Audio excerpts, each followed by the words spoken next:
नमस्ते। Good evening. कैसे हैं आप लोग? अमन, सरिता, साक्षी, आनंद, देवेश, हितेश, निशु, बिश्नोई, आदर्श, प्रीति, शिवानी, अर्जुन, आरजू, दीक्षा, प्रिंस, जतिन,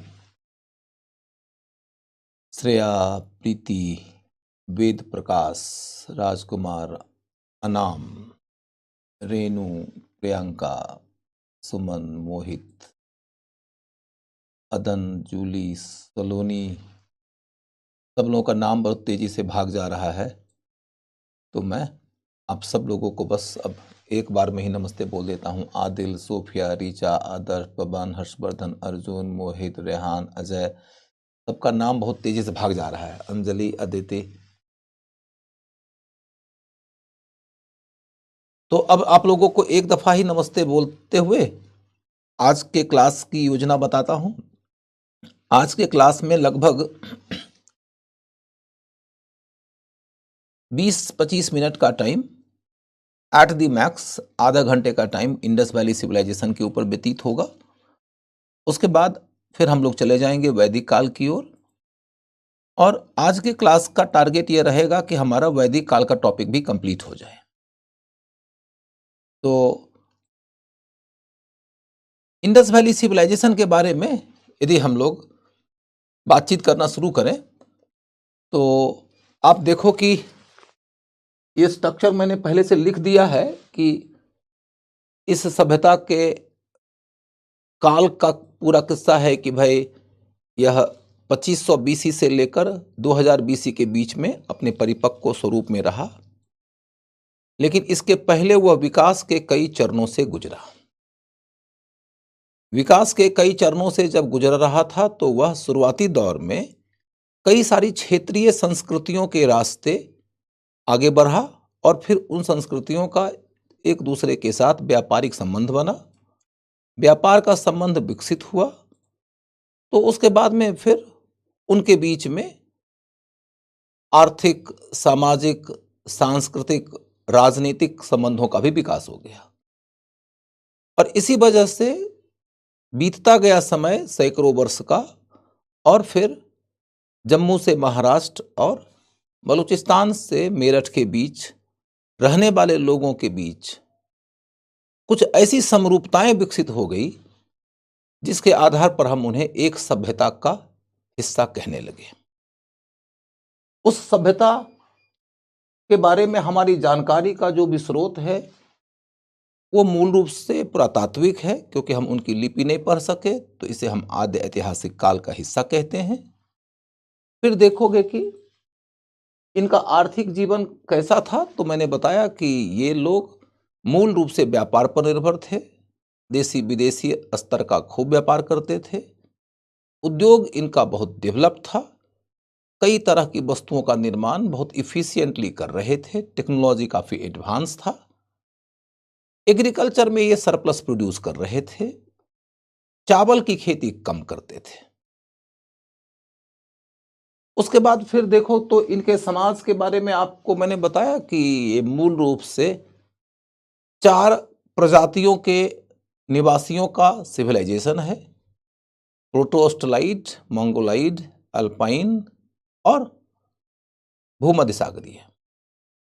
इस समाज के अंदर रहने वाले लोग मुख्यतया नगरीय हैं। निश्चित तौर पर नगरों के आसपास ग्रामीण जीवन भी रहा होगा, हालांकि उस ग्रामीण जीवन के बारे में हमारे पास अभी जानकारी नहीं है। नगरीय सभ्यता के अंतर्गत रहने वाले लोग जो थे, उन लोगों के अंदर कुछ अमीर हैं, कुछ मध्यवर्गीय हैं, कुछ गरीब हैं, इसलिए हमने कहा कि वो समाज स्तरीकृत था। स्तरीकृत था। उस समाज के अंदर जो लोग रहते थे उनका सांस्कृतिक जीवन विविधतापूर्ण था। विविधतापूर्ण सांस्कृतिक जीवन का होना बड़ी स्वाभाविक बात है। जब 4 मूल के लोग हैं तो आप ये उम्मीद नहीं कर सकते हैं कि सभी लोग एक ही तरह की धार्मिक प्रणाली वाले होंगे। धार्मिक जीवन में भी विविधताएं थी।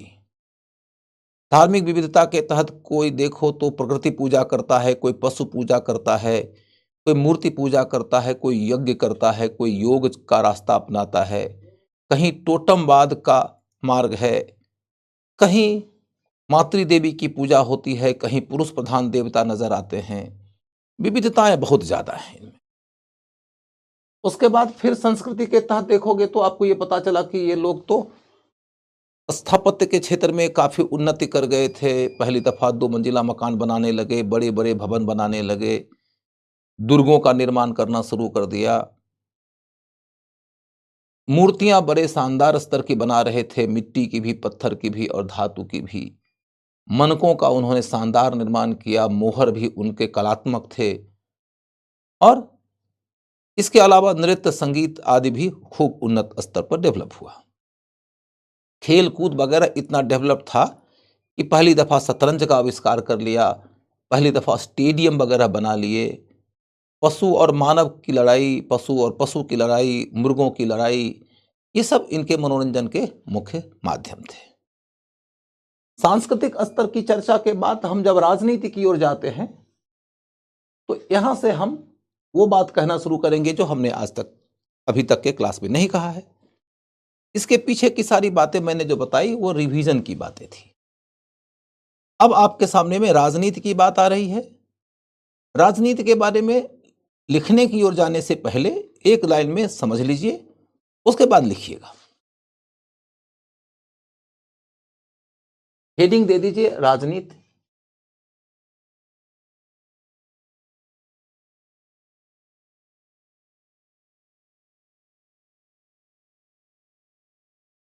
जब हम मेंस के क्लास में पढ़ते हैं, ऑप्शनल के क्लास में पढ़ते हैं, आज ही मैंने पढ़ाया है राजनीति, और उसके ऊपर तकरीबन 1 घंटे का डिस्कशन हुआ। लेकिन वो 1 घंटा का डिस्कशन यदि आपके क्लास में कर दूं तो इसका मतलब है कि मैंने आपके नाम की सुपारी ले रखी है। वो नहीं होना है। आप ये समझो कि आपके एग्जाम में राजनीति के ऊपर क्वेश्चन कैसे आ सकते हैं। अभी सिर्फ सुनना, लिखने का काम 1 मिनट के बाद कराऊंगा। आपके एग्जाम में राजनीति को लेकर क्वेश्चन पूछने की गुंजाइश सिर्फ यह है कि म्युनिसिपल कॉरपोरेशन जैसी कोई राजनीतिक व्यवस्था इनके यहां रही होगी। ये एक पॉइंट है जो इंपॉर्टेंट है। दूसरा पॉइंट क्या इंपॉर्टेंट है कि इनके यहां संघीय राजनीतिक व्यवस्था शायद रही होगी। तीसरा पॉइंट यह है कि मोहनजोदड़ो और हड़प्पा को इनका कैपिटल माना जाता है। चौथा पॉइंट यह है कि इनके नगरों के उत्खनन के क्रम में जो सामग्रियां मिली हैं उसमें हथियार बहुत कम मिले। बस इतनी 4 बातें आप जान जाओ तो आपका काम हो जाएगा।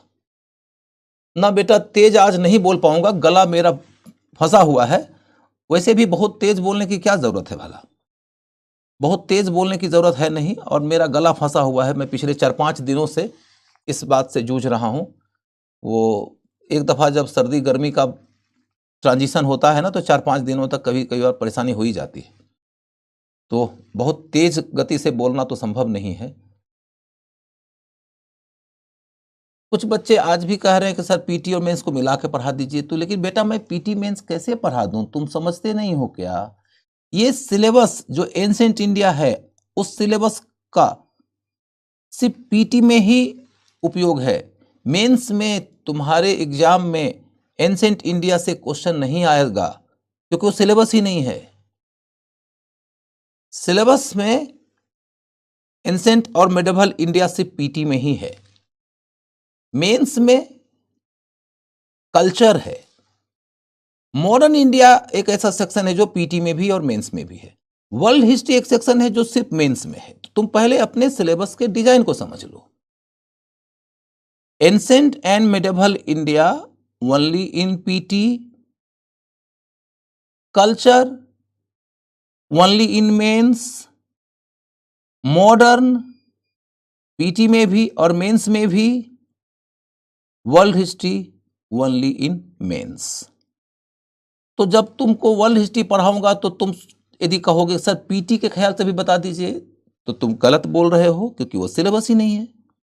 वैसे ही तुम जब एंशिएंट इंडिया पढ़ रहे हो और तुम सोच रहे हो कि सर इसको हम मेंस के ख्याल से भी पढ़ा दें, तो तुम गलत डिमांड कर रहे हो बेटा। वो सिलेबस नहीं है, तो उसके मुताबिक कैसे पढ़ाऊं, क्यों पढ़ाऊं?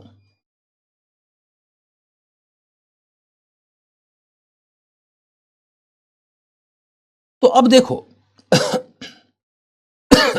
नोट्स भी कैसे बनाए का ज्यादा मगजमारी क्यों करते हो? मैं क्लास में जितना टॉपिक पढ़ाया हूं ना, उतना ही जितना लिखवाया हूं, तुम उसको यदि अरेंज कर लो तो मोर देन इनफ है। जितना मैंने तुम्हारे क्लास में लिखवा दिया, उसको तुम यदि अरेंज कर लो, और थोड़ा सा तो अरेंजमेंट का प्रयास तुम्हें करना ही चाहिए ना। ऑर्डर देखो कितना साफ है। तुम आज तक जो पढ़े हो उसको इसी ऑर्डर में पढ़े हो, इस ऑर्डर में पढ़ रहे हो, इसी ऑर्डर में अपने लिखी हुई चीज को अरेंज कर लेना। आपको अलग से कोई भी नोट्स बनाने की जरूरत ही नहीं पड़ेगी, तो चिंता ना करो। अब लिखो, अब लिखो पॉलिटिक्स के बारे में। पॉलिटिक्स में नंबर 1, इनकी राज्य व्यवस्था, राज्य व्यवस्था संघीय रही होगी, संघीय रही होगी।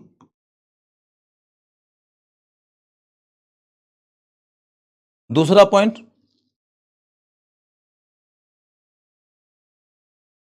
अगला पॉइंट क्या है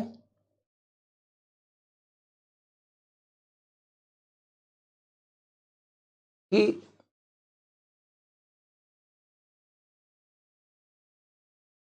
इनके उत्खनन स्थलों से, इनके उत्खनन स्थलों से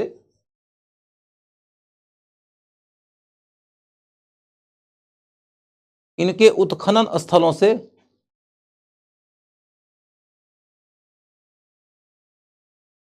हथियार बहुत कम मिले हैं, हथियार कम मिले हैं।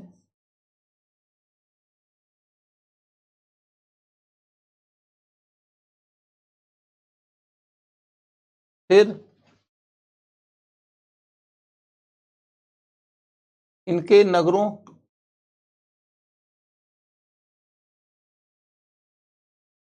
का नियोजन, इनके नगरों का नियोजन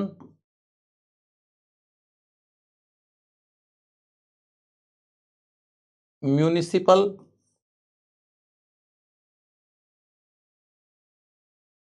म्यूनिसिपल कॉरपोरेशन के माध्यम से चलता था।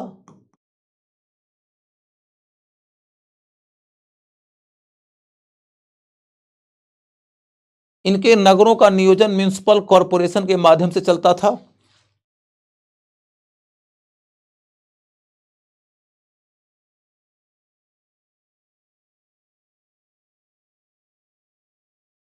बस, इससे ज्यादा इनकी राजनीति के बारे में ज्यादा नहीं जानकारी है। क्योंकि इनकी लिपि हम पढ़ नहीं पाए हैं, तो हम इनके बारे में यदि पॉलिटिकल हिस्ट्री की बातें करेंगे तो सिर्फ और सिर्फ इंटरप्रिटेशन आधारित बातें होंगी।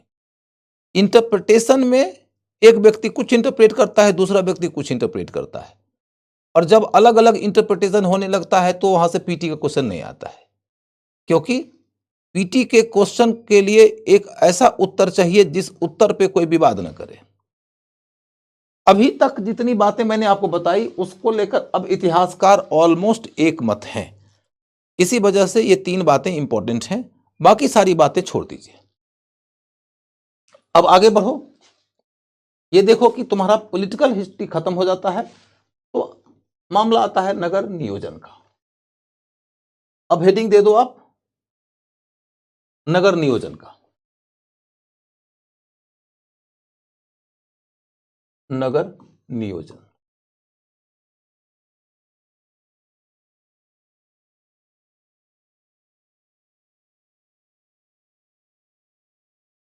नगर नियोजन के बारे में बस एक सामान्य सी कहानी सुन लो, उसके बाद पॉइंट लिख लेना। सबसे पहला पॉइंट ये कि इनके नगरों का नियोजन जो है वो इस तरह का है कि इन्होंने अपने शहर को चौकोर तरीके से बसाया था। अभी लिखना नहीं, अभी सुनो पहले। इन्होंने अपना नगर जब बसाया है तो नगरों को इन्होंने चौकोर बसाया है। 4 कॉर्नर्स हैं उसके। कई सारे नगर ऐसे होते हैं जो कि वृत्त के आकार में बसाए जाते हैं, लेकिन इन्होंने नगर को चौकोर बसाया है।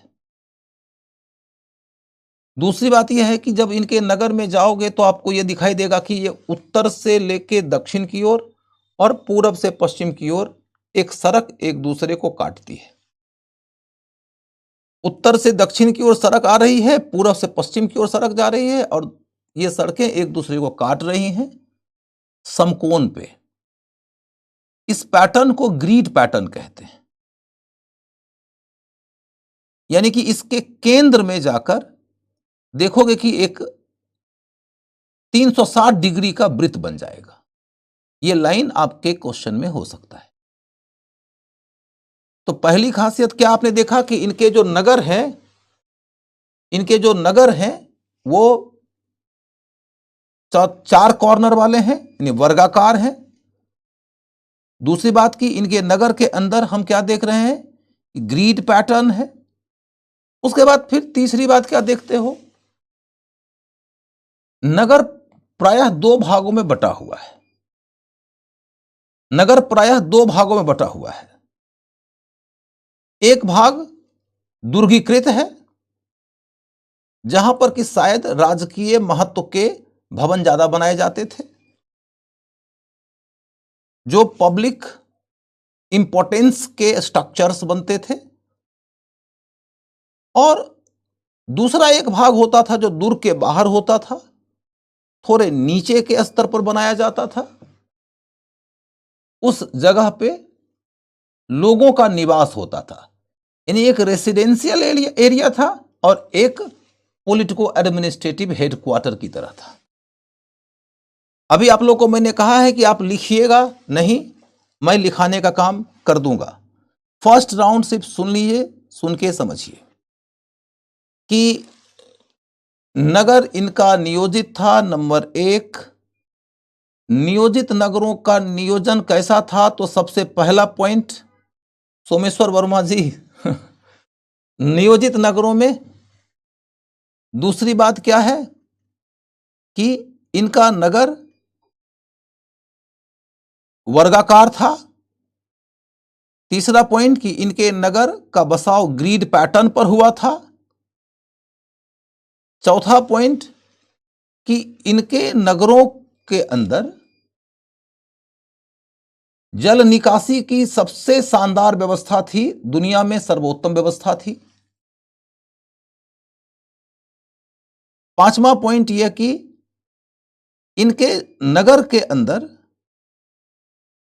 2 हिस्सा नजर आता है। एक जो दुर्गीकृत है, जो थोड़ा ऊंचे स्थल पर बसता है, जो कि पश्चिमी हिस्से में बसा है, जिसे कि एडमिनिस्ट्रेटिव हेडक्वार्टर के तौर पर देखा जाता है। और दूसरा जो निचले स्तर पर है, जो दुर्गीकृत नहीं है, वहां लोगों का बसा होता था, वो रेसिडेंशियल एरिया होता था। उसके बाद फिर उस दौर में जो लोग थे, ज्यादातर वो लोग उस समय अपने मृतकों के शव को दफनाते थे, इसीलिए वो लोग अपने नगर के एक कॉर्नर में समाधान केंद्र रखते थे। उसके बाद फिर नगर में रहने के लिए लोगों ने अपना घर कैसे बनाया, वो मैंने कल ही बता दिया था। तो नगर नियोजन की मूल बातें इतनी ही थी। अब आपको नगर नियोजन की बातों को एक एक करके लिख लेना है। आपको नगर नियोजन की एक एक बात लिख लेना है। लिखिए, पहला पॉइंट,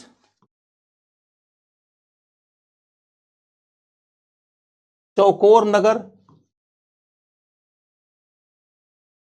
चौकोर नगर,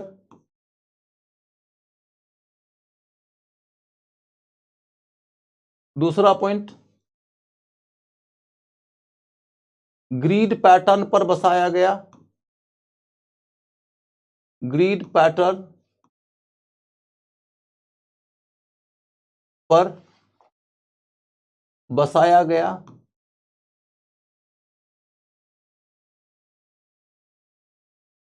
जिसमें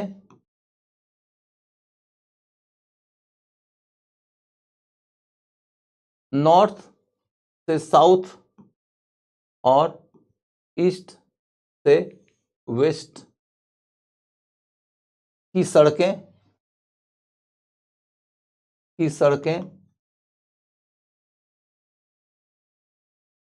एक दूसरे को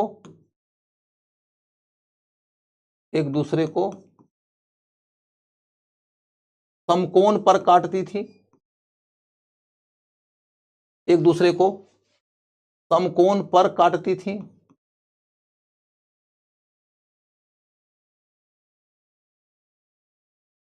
नॉर्थ टू साउथ और ईस्ट टू वेस्ट की सड़कें एक दूसरे को समकोण पर काटती थी। उसके बाद फिर तीसरा पॉइंट, नगर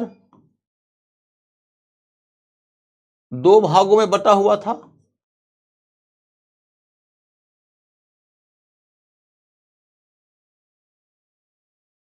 नगर दो भागों में बटा था, नगर दो भागों में बटा था, वेस्टर्न पार्ट, वेस्टर्न जो ऊंचाई पर बसा था, ऊंचाई पर बसा था, दुर्गीकृत था, माने उसका दुर्ग के अंदर निर्माण हुआ था, दुर्गीकृत था,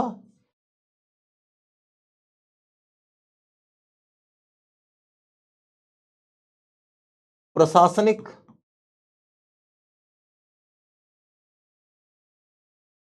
केंद्र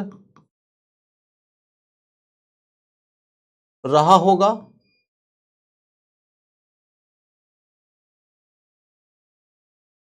प्रशासनिक केंद्र रहा होगा। उसके बाद इधर देखो, ईस्टर्न पार्ट, पूर्वी हिस्सा नगर का कम ऊंचाई पर बसा था,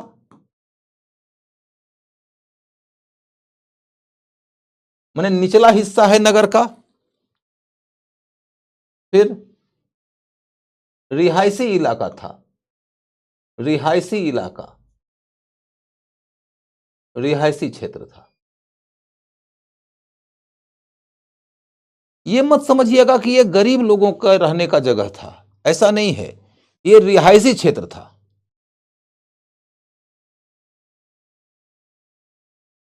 ये रिहायशी इलाका था, ये मत समझना कि ये ऐसा इलाका था जहां गरीब लोग रहते थे और ऊंचा वाला इलाका ऐसा था जहां अमीर लोग रहते थे। मामला यह है कि एडमिनिस्ट्रेटिव हेडक्वार्टर थोड़ा ऊंचे जगह पर बनाया जाता था ताकि प्राकृतिक आपदा वगैरह के दौर में भी वो सुरक्षित रहे। ठीक है, उसके बाद फिर चल कर देखो कि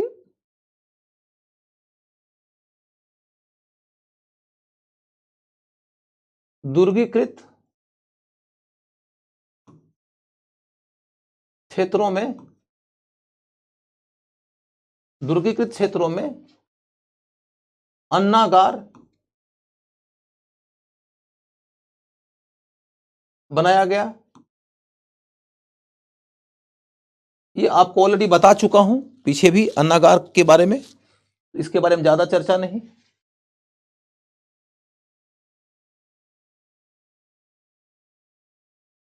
सभी तरह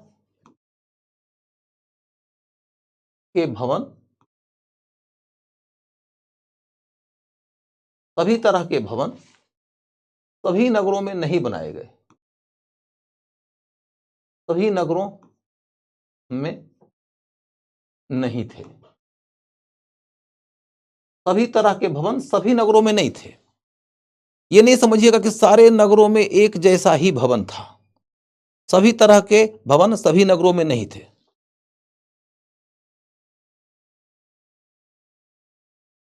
सर मुझे अनब्लॉक करा दो, लिख तो रही हो, तुमको क्या अनब्लॉक कराएगा कोई, और मैं किसी को ब्लॉक नहीं करवाता, सब हमारे बच्चे हैं। सभी तरह के भवन सभी नगरों में नहीं थे, जैसे मोहनजोदड़ो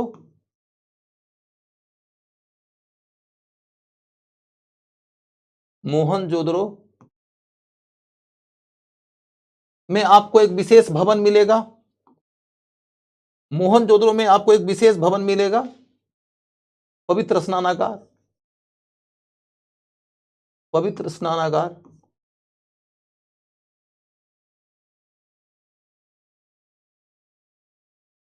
उसके बाद पुरोहित का महल, पुरोहित का महल, जैसा मैंने कल बताया है इसके बारे में। इसके बाद आप देखोगे कि लोथल में गोदीवाड़ा,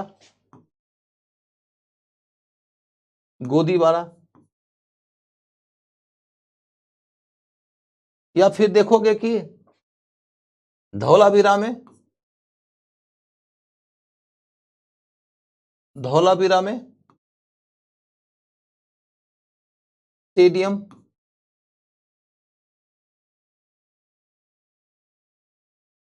या फिर जल संग्रह, जल संग्रह की व्यवस्था, वाटर रिजर्वायर, वाटर रिजर्वायर, उसको हिंदी में क्या कहेंगे आप देख लीजिएगा, हिंदी में एग्जैक्ट वर्ड उसका नहीं मिलता है, जलाशय कह सकते हैं, वैसे वाटर रिजर्वायर ही है। इसके बाद फिर जब हम नगर नियोजन की बात कर रहे हैं, तो नगर नियोजन के अंतर्गत अब अगला मुद्दा यह है कि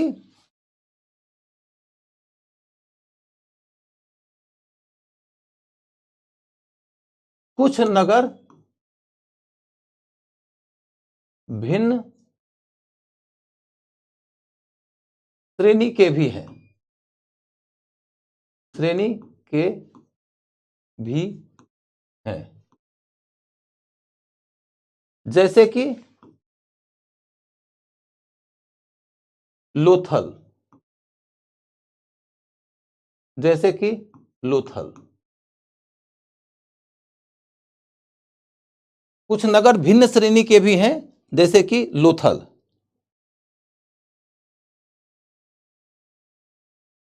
यहां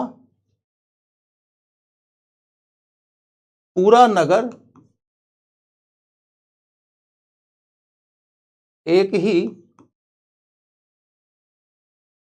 दुर्ग के अंदर बसा था, एक ही दुर्ग के अंदर बसा था। यानी कि लोथल का जो नगर बसा हुआ है, उस नगर के अंदर पश्चिमी और पूर्वी विभाजन नहीं है, पूरा का पूरा नगर एक ही दुर्ग के अंदर बसा हुआ है। उसके बाद फिर धौलावीरा,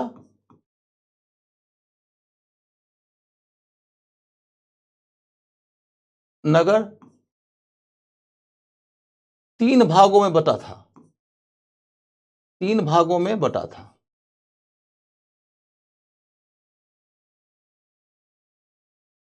3 भागों में बटा था। ये 2 ऐसे अपवाद हैं जिनके ऊपर इंडिपेंडेंट सेपरेट क्वेश्चन कर सकते हैं। सामान्य तौर पर नगर का नियोजन कैसा है, तो पश्चिमी भाग और पूर्वी भाग में विभाजन है। दूसरी विशेष बात क्या हुई कि अपवाद है कि लोथल में यह विभाजन नहीं है, और तीसरी बात यह कि धौलावीरा एकमात्र ऐसा नगर है जो 3 भागों में बटा हुआ है। इतने के साथ में नगर नियोजन की चर्चा कंप्लीट हो गई। नगर नियोजन की चर्चा के कंप्लीट होने के बाद फिर देखो आपके सामने में यह मुद्दा आता है, सभ्यता का उद्भव कैसे हुआ और सभ्यता का पतन कैसे हुआ। सभ्यता के उद्भव का मुद्दा अब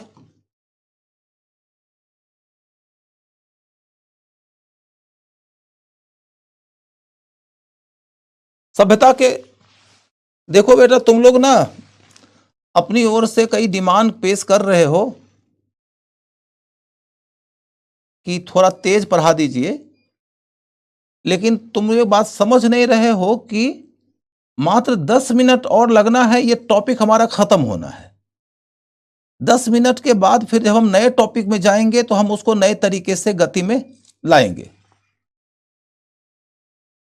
लेकिन एक और बात होती है कि हम आप में से हर एक आदमी के मुताबिक अपनी गति यदि तेज करने लगेंगे या धीमी करने लगेंगे तो मामला खराब हो जाएगा।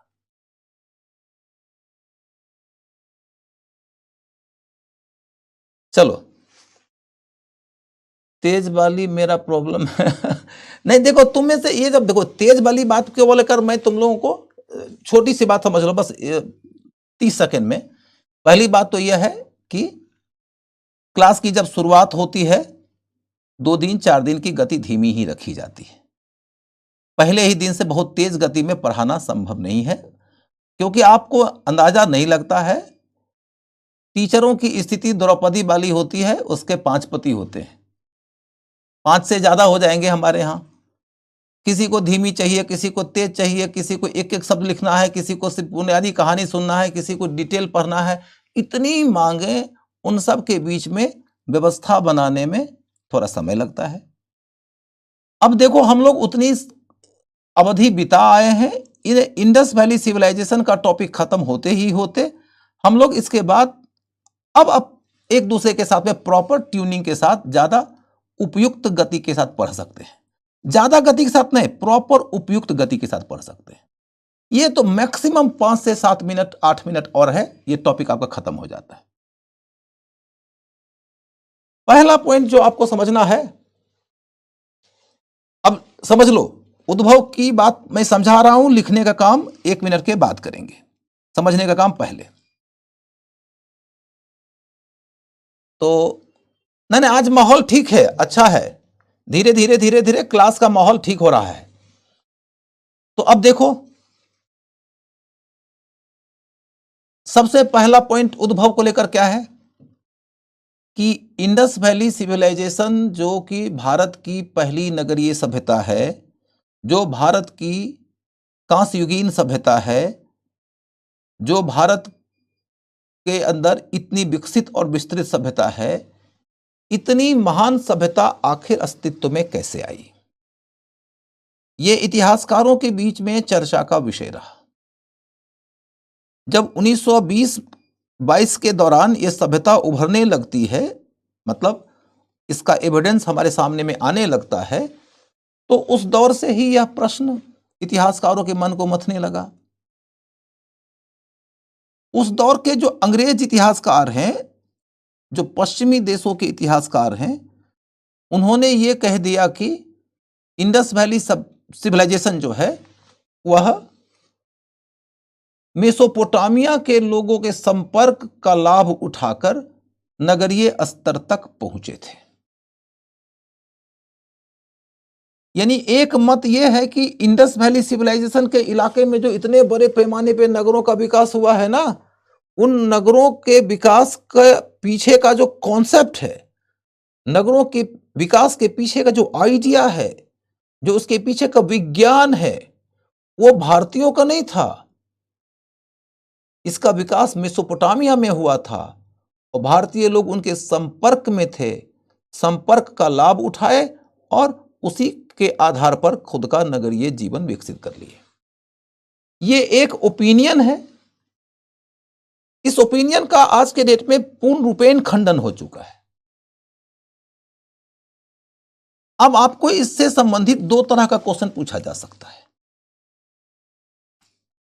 एक क्वेश्चन यह पूछा जा सकता है कि इंडस वैली सिविलाइजेशन के उद्भव के संदर्भ में कौन सा मत सबसे कम स्वीकार्य है।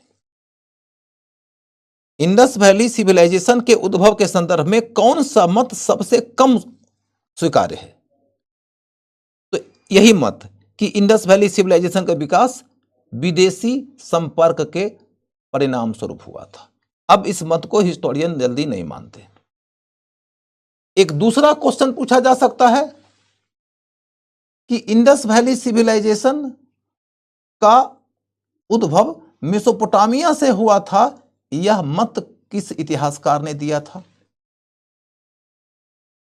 तो Gordon Childe and Mortimer Wheeler, उसमें गॉर्डन चाइल्ड का नाम ही याद रखिएगा, काफी हो जाएगा। तो गॉर्डन चाइल्ड नाम के इतिहासकार ने यह विचार दिया था। उसके बाद के काल में फिर धीरे धीरे बहुत सारे इतिहासकारों ने लिखना शुरू कर दिया और यह कहना शुरू कर दिया कि इंडस वैली सिविलाइजेशन का विकास भारत के अंदर की प्रतिभा से, उनके वैज्ञानिक आविष्कार से, उनके एक दूसरे के संपर्क के परिणाम स्वरूप हुआ। तो अब उसके अंदर कौन इतिहासकार ने क्या कहा, इसके ऊपर मत जाइए, बहुत सारे इतिहासकार हैं, उन्हें पूछा जाएगा। कॉन्सेप्ट बस इतना ध्यान रखना है कि इंडस वैली सिविलाइजेशन का विकास भारतीय प्रतिभा के परिणाम स्वरूप हुआ, धीरे धीरे हुआ, आपसी संपर्कों के रास्ते हुआ और क्षेत्रीय संस्कृतियां एक दूसरे के संपर्क के रास्ते एक दूसरे के समान होती चली गईं और इसी के बीच से एक विराट सभ्यता का विकास हो गया। बस आपने इतनी बात समझ लिया तो इतने के बीच में से सारे क्वेश्चन बन जाएंगे। पॉइंट्स लिख लीजिए। अब पॉइंट्स लिखिए। उद्भव में नंबर 1 मेसोपोटामिया,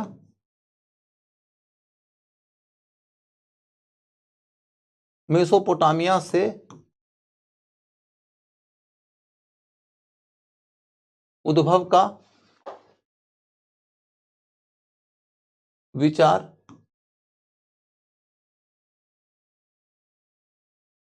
कौन दिया था, गॉर्डन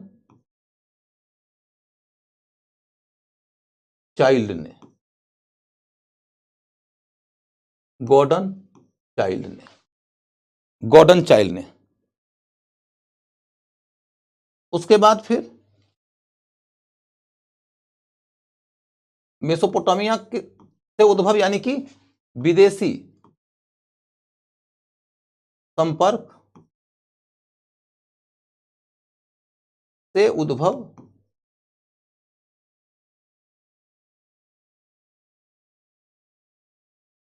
का विचार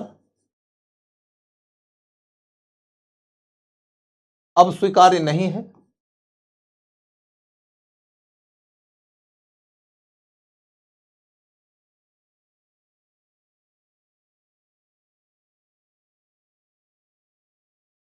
इसके बाद फिर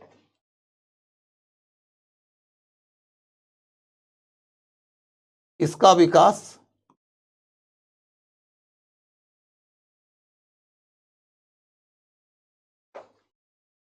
कई क्षेत्रीय संस्कृतियों, कई क्षेत्रीय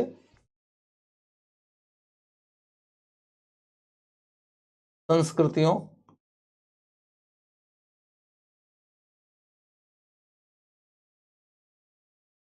के आपसी संपर्क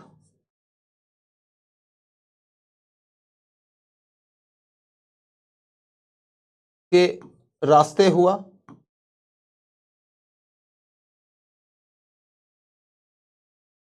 आपसी संपर्क के रास्ते हुआ।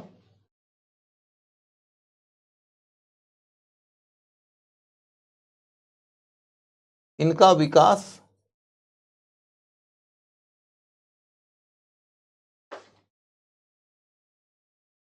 कई सौ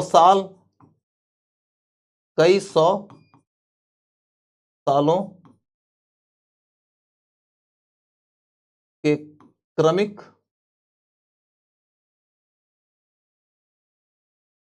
और चरणबद्ध विकास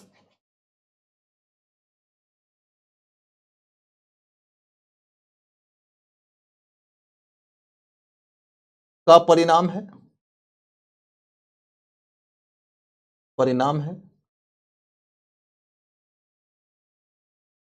लास्ट पॉइंट, अमलानंद घोष ने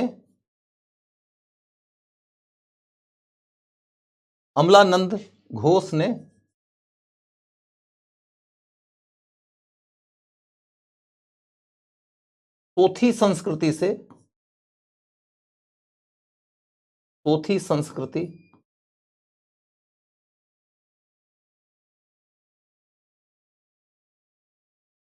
इसका उद्भव बताया है।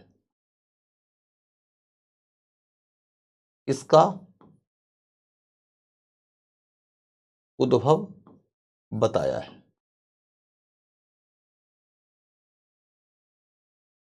सोथी संस्कृति से इसका उद्भव बताया है। कुल मिलाकर ये 5 बातें हैं जो आपके लिए उपयोगी हैं। आप इन्हें नोट कर लीजिए।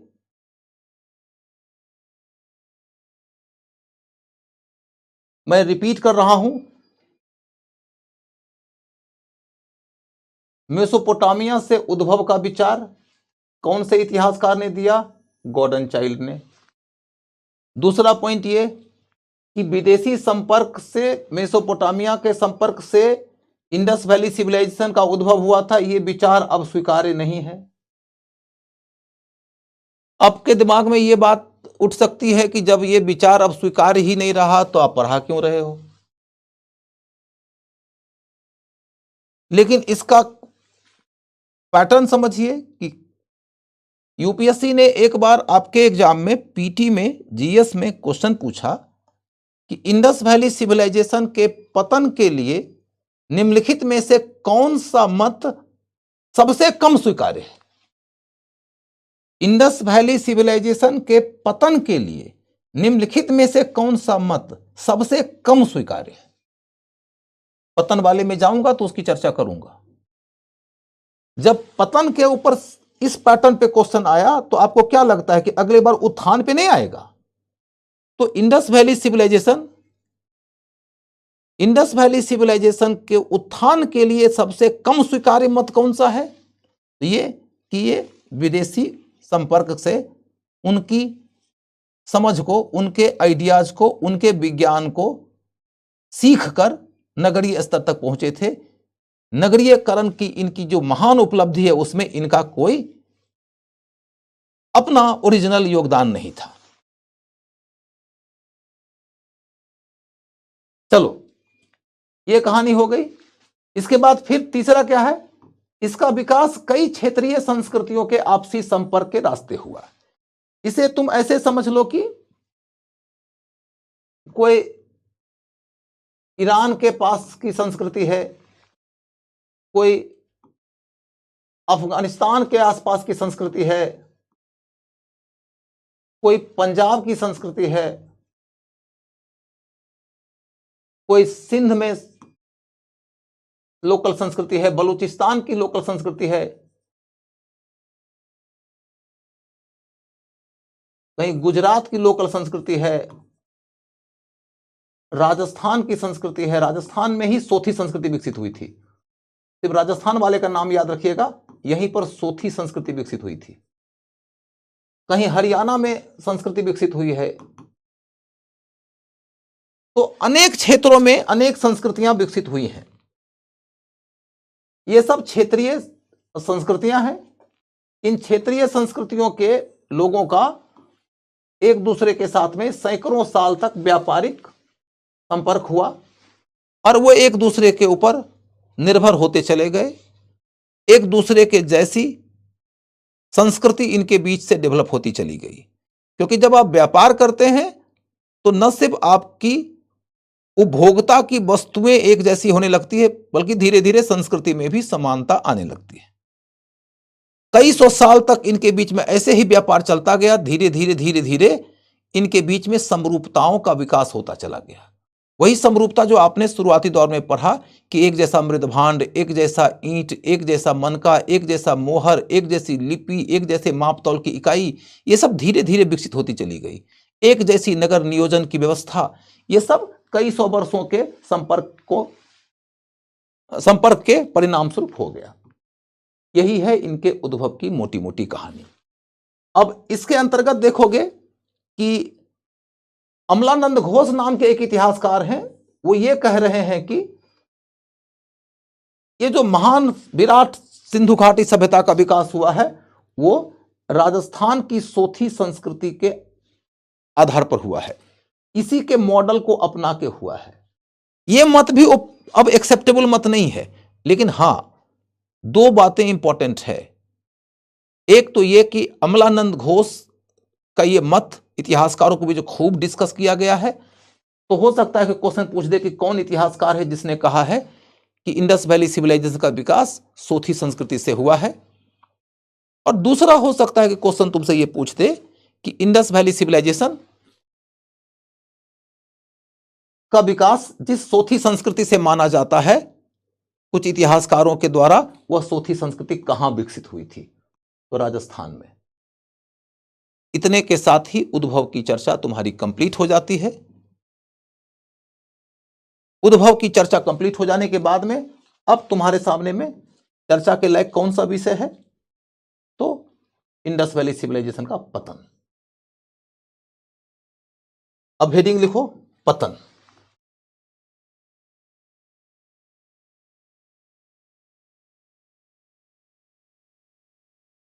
इंडस वैली सिविलाइजेशन का पतन।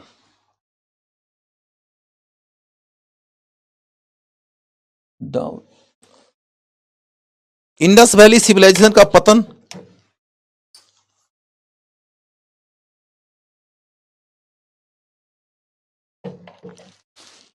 पतन के बारे में अब फिर सामान्य कहानी सुन लीजिए। पतन के बारे में सामान्य कहानी सुनने के बाद में फिर वैसे ही पॉइंट लिख लेंगे। पॉइंट लिखते ही आपका टॉपिक कंप्लीट हो जाएगा। यह पैटर्न ही आपको आगे चलकर भी फॉलो करना है। मैं आगे के टॉपिक्स में भी आपको इसी पैटर्न पे पढ़ाऊंगा, लेकिन उस टॉपिक के पैटर्न की चर्चा बाद में। अभी बस इतना कि आपको सुनना है कि इंडस वैली सिविलाइजेशन का पतन कैसे हुआ।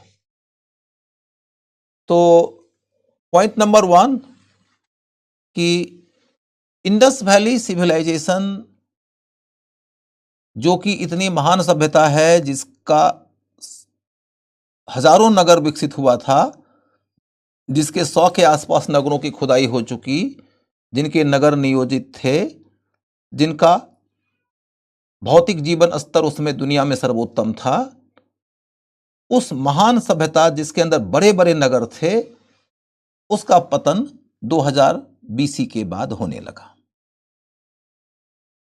जब 2000 बीसी के बाद इसका पतन होने लगा तो पतन का क्या मतलब है? पतन का मतलब यह है कि उन क्षेत्रों में रहने वाले लोग जो इतने उन्नत थे, अब उन लोगों के जीवन में हमें नगरीय जीवन स्तर नहीं मिलता है। नगरीय जीवन स्तर नहीं मिलता है का मतलब क्या हुआ कि नगरों की संख्या बहुत कम रह गई। ऐसा नहीं है कि एक भी नगर नहीं बचा, ऐसा नहीं है कि एक भी नगर नहीं बचा, अब बहुत कम नगर बसे, नगर की संख्या हो गई बहुत कम। दूसरी क्या बात है कि अब हमें मोहनजोदड़ो, हड़प्पा, राखीगढ़ी, धौलावीरा, लोथल जैसे बड़े नगर नहीं मिलते। तीसरी क्या बात है कि अब हमको एकदम योजनागत तरीके से बसे हुए नगर नहीं मिलते। तीसरी बात क्या हो गई कि अब हमको इंडस वैली सिविलाइजेशन के काल की तरह जम्मू से महाराष्ट्र और बलूचिस्तान से मेरठ के बीच जो नियमित और बड़े पैमाने का व्यापारिक संपर्क था, वो व्यापारिक संपर्क नहीं मिलता। अब इनके बीच में, इन क्षेत्रों के लोगों के बीच में इक्का दुक्का ही व्यापारिक संपर्क है। इस दौर में क्या हो गया कि मेसोपोटामिया से, ईरान से, ओमान से जो पहले रेगुलर और बड़े पैमाने का व्यापारिक संपर्क था, वो नहीं के बराबर मिलता।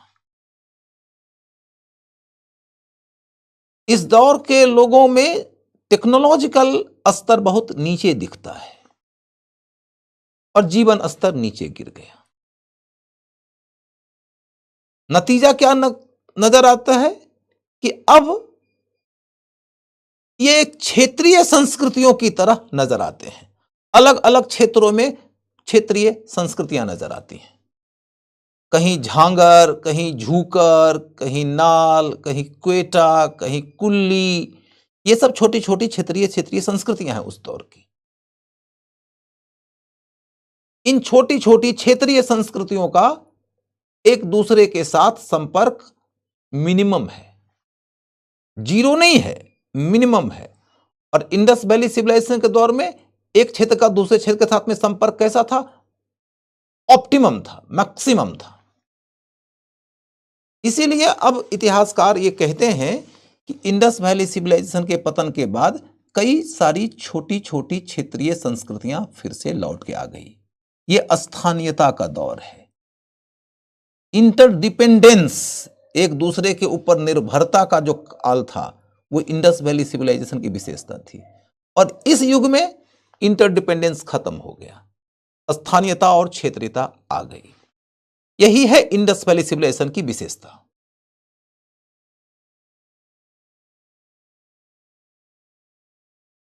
तो इंडस वैली सिविलाइजेशन की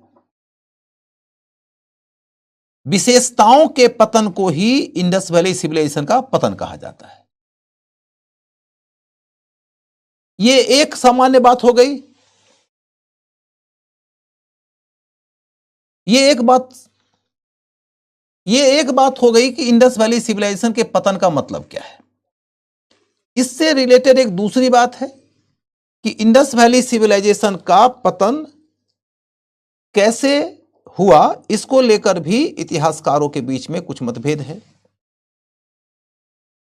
कुछ इतिहासकारों का नाम यहां आपको जानना पड़ेगा। 3-4 इतिहासकार का नाम बताऊंगा कि कौन से इतिहासकार ने क्या कहा। सबसे पहला इतिहासकार जिसके नाम की खूब चर्चा होती है, जिसने इंडस वैली सिविलाइजेशन के पतन के ऊपर लिखा, वो इतिहासकार थे सर जॉन मार्शल।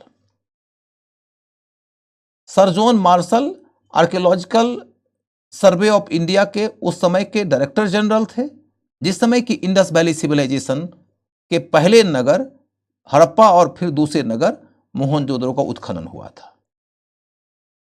तो सर जॉन मार्शल ने मोहनजोदड़ो के ऊपर रिसर्च किया और कहा कि इस नगर के अंदर हमें बड़े पैमाने पे गाद दिखाई देता है, सिल्ट दिखाई देता है, जिससे यह संकेत मिलता है कि इंडस वैली सिविलाइजेशन का पतन बाढ़ के कारण हुआ है। तो बाढ़ के कारण पतन हुआ है की चर्चा किसने किया, का निष्कर्ष किसने दिया? एक व्यक्ति का नाम याद रखना है, सर जॉन मार्शल। उसके बाद फिर दूसरा एक मत आता है कि इंडस वैली सिविलाइजेशन का पतन विदेशी हमले से हुआ है। भारत में कौन विदेशी आया, किसका हमला हुआ जिसने कि इंडस वैली सिविलाइजेशन का पतन करा दिया? तो आर्य मध्य एशिया के रास्ते भारत आए। उन आर्यों ने इंडस वैली सिविलाइजेशन वालों के ऊपर हमला किया, हमला करके उनके इलाकों पर कब्जा कर लिया और उनकी सभ्यता का पतन करा दिया। यह विचार किसने दिया? मॉर्टिमर व्हीलर ने। मॉर्टिमर व्हीलर ने। इसके अलावे एक दो और इतिहासकार का नाम है, मैं उसके बारे में यहां लिस्ट में बता देता हूं। लेकिन लास्ट पॉइंट जो समझने लायक बात है वो ये कि इंडस वैली सिविलाइजेशन के पतन के बारे में जो डिफरेंट ओपिनियंस हैं, उनमें से कौन सा एक ओपिनियन है जिसको हिस्टोरियन अब बिल्कुल ही सही नहीं मानते, सबसे कम स्वीकार्य जिसे मानते हैं? अंकित तिवारी, क्या है क्वेश्चन बेटा, तुम पूछो तो। जिसको सबसे कम स्वीकार्य मानते हैं वो है आर्यों के हमला के मुद्दा को। आज के डेट में हिस्टोरियन ये मान रहे हैं कि भारत में विदेशी हमला हुआ ही नहीं था। एक तो सबसे बड़ा प्रश्न है कि आर्य विदेशी हैं क्या? तो कुछ लोग कहते हैं हां, कुछ लोग कहते हैं ना। नंबर 2, यदि कोई कहता है कि आर्य विदेशी है तो भी वो ये नहीं कहता कि आर्य भारत में हमलावर के रूप में आए थे। यदि विदेशी हैं भी तो वो धीरे धीरे धीरे धीरे यायावर के रूप में आए थे, घुमंतु के रूप में आए थे, हमलावर के रूप में नहीं आए थे। तो ऐसी स्थिति में कुल मिलाकर कहानी यह है कि भारत के अंदर विकसित होने वाली महान घाटी सिंधु घाटी सभ्यता का पतन यदि हुआ है तो उसके पीछे विदेशी हमला का विचार बिल्कुल ही बेकार विचार है। वो आज की डेट में कोई हिस्टोरियन एक्सेप्ट नहीं करता। इतनी कहानी के साथ में चर्चा खत्म हो जाती है। अब लिख लीजिए सर, किताबों में लिखा कि मोहनजोदड़ो को आग लगा के जला दिया गया। ये ऐसा थोड़ा ना है कि आग लगा के जला दिया गया, ऐसा किताबों में लिखा हुआ है। अरे बात यह है कि एक नहीं अनेक ओपिनियन है हिस्टोरियंस के, उनमें से एक ओपिनियन ये भी है। इसलिए ये मत लिखो कि किताबों में लिखा हुआ आग लगा के जला दिया गया। किताबों में ये लिखा जाता है कि ABCDEFGH हिस्टोरियंस ने ABCDEFGH ओपिनियन दिया है। समझ गए? आगे लिखो।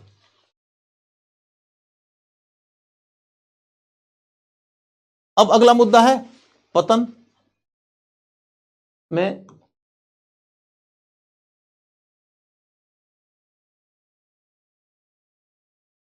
मार्शल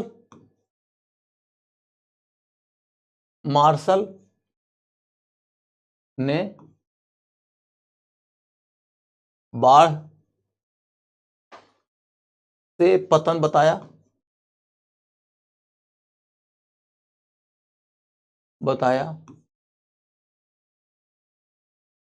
मार्शल ने बताया कि इंडस वैली सिविलाइजेशन का पतन बाढ़ से हुआ था। दूसरा,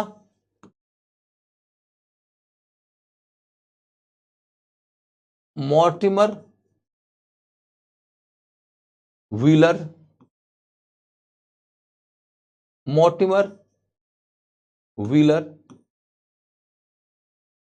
ने क्या कहा? आर्यों का हमला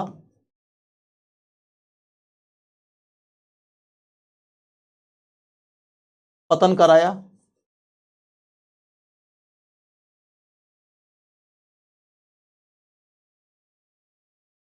इसके बाद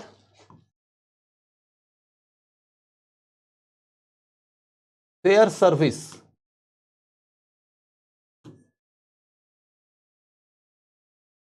सर्विस बहुत बड़े हिस्टोरियन हैं, वो कहते हैं पर्यावरण संकट से पतन हुआ।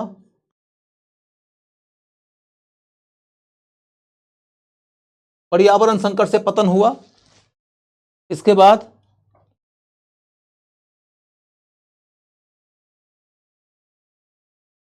अगला मुद्दा क्या है कि लैम्ब्रिक एक हिस्टोरियन है। लैम्ब्रिक वो कहता है कि भूवर्तनिक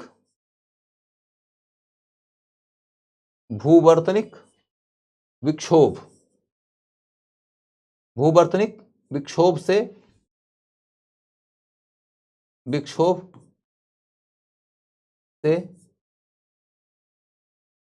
पतन हुआ। भूवर्तनिक विक्षोभ से पतन हुआ। पॉइंट्स नोट करने के बाद अब देखो अगला पॉइंट,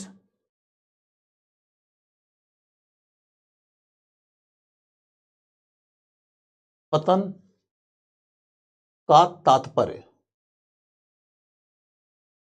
पतन का तात्पर्य। यानी कि देखो कि यदि पतन से रिलेटेड क्वेश्चन पूछना हुआ तो सबसे पहला क्वेश्चन तो आपके सामने ये आ सकता है कि कौन से हिस्टोरियन ने पतन के लिए कौन सा कारण बताया। जब एक घटना के घटित होने के पीछे अनेक लोग अनेक मत देते हैं तो उसके ऊपर क्वेश्चन पूछने का सिंपल तरीका यही हो सकता है कि आपको कह दिया जाएगा कि भाई एक विषय को लेकर अनेक लोगों ने अनेक मत दिया है, आप बताइए कि किसका मत क्या था। यह मैच करने के लिए दे दिया जाएगा। दूसरा, उसके अंतर्गत जो ऑलरेडी क्वेश्चन पूछा गया है कि इनमें से कौन सा मत है जो कि सबसे कम स्वीकार्य है। इंडस वैली सिविलाइजेशन के पतन के लिए उपरोक्त 4 मतों में से सबसे कम स्वीकार्य मत कौन सा है? आप खुद आंसर बता दीजिए। इंडस वैली सिविलाइजेशन के पतन के लिए उपरोक्त 4 मतों में से कौन सा मत है जो सबसे कम स्वीकार्य है?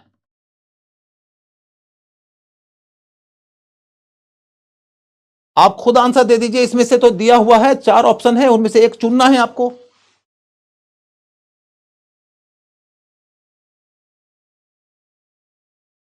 बी।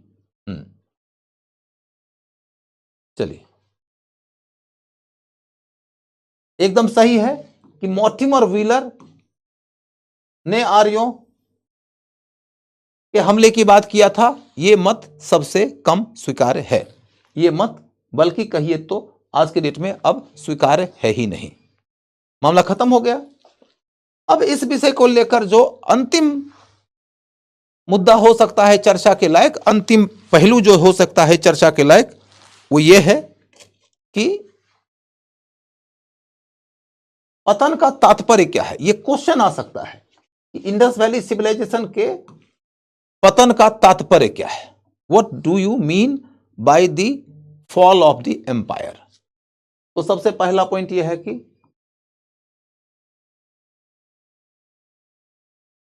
नगर कम, नगरों की संख्या बहुत कम हो गई। नगरों की संख्या कम हो गई। नगरों की संख्या कम हो गई। भूवर्तनिक विक्षोभ का मतलब होता है भूकंप, टेक्टोनिक डिस्टरबेंस। प्लेट्स के टकरा जाने से भूकंप आया, उससे से सभ्यता का पतन हुआ। नगरों की संख्या कम हुई, नंबर 1। नंबर 2, बड़े नगर नहीं बसे। बड़े नगर नहीं रहे। उसके बाद नियोजन नियोजन नहीं बचा। नियोजन नहीं बचा।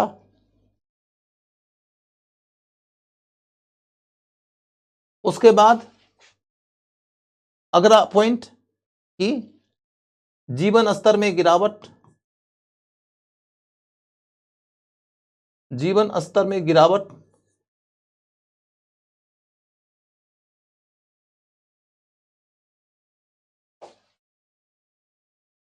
कांस के बजाय कांस्य के बजाय ताम्र पाषाणिक उपकरणों की शुरुआत हुई।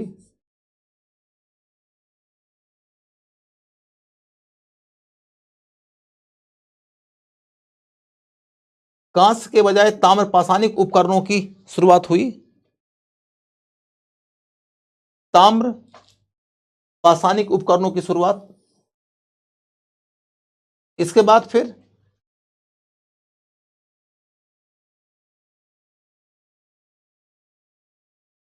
ई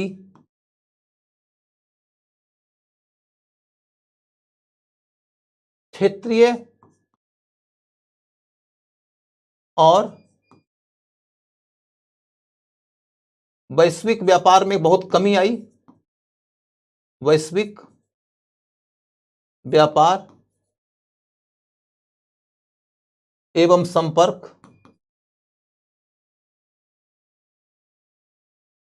बहुत कम हो गया, बहुत कम हो गया। क्षेत्रीय और वैश्विक व्यापार एवं संपर्क बहुत कम हो गया।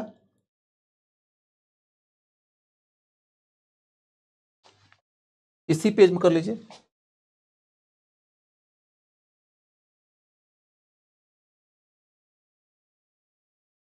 यानी कि स्थानीय संस्कृतियों का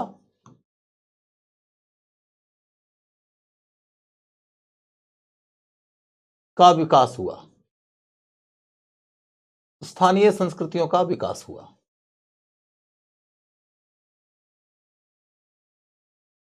यानी कि स्थानीय संस्कृतियों का विकास हुआ। इंडस वैली सिविलाइजेशन के पतन के बारे में यही आपसे अंतिम क्वेश्चन पूछा जा सकता है। इसके आगे इंडस वैली सिविलाइजेशन के बारे में क्वेश्चन पूछने का रास्ता बंद हो जाता है। मैं आप लोगों को आज एक टास्क देता हूं, क्वेश्चन दे रहा हूं, आंसर आप लोगों को निकालना है। कल आप लोग इसका आंसर निकाल के बताएंगे। आज सिर्फ और सिर्फ क्वेश्चन दे रहा हूं, आप लोग इसका आंसर आप घर में खोज लीजिएगा, आप निकाल के बताइएगा। मैं तो बता ही दूंगा फिर कल, पहले एक दिन आप लोग खोज के निकालिएगा। वो क्वेश्चन देकर मैं इस टॉपिक को समाप्त घोषित करूंगा। क्वेश्चन है, सिंधु घाटी सभ्यता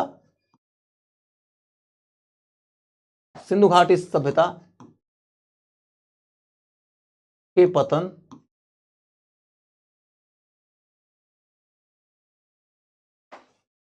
के बाद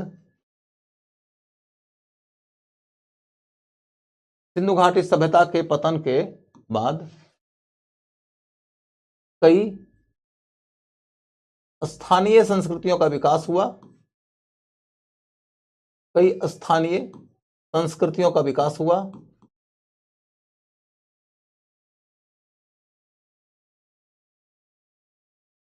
का विकास हुआ।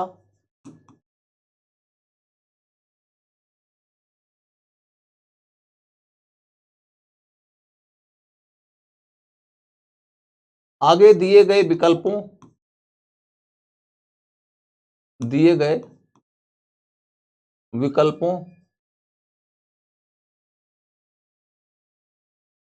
के आधार पर आगे दिए गए विकल्पों के आधार पर सही कूट का चयन करें। सही कूट का चयन करें।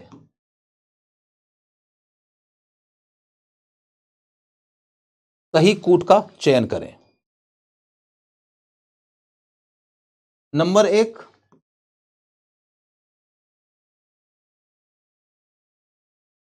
कुल्ली।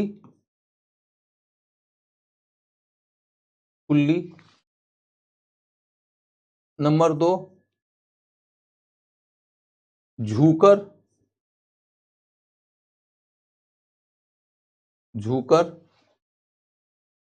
नंबर 3, नाल। नंबर 4, रंगपुर।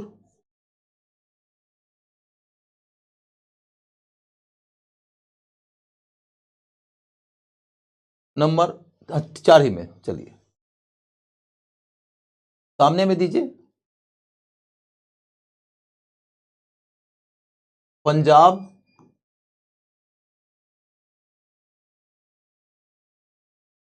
सिंध,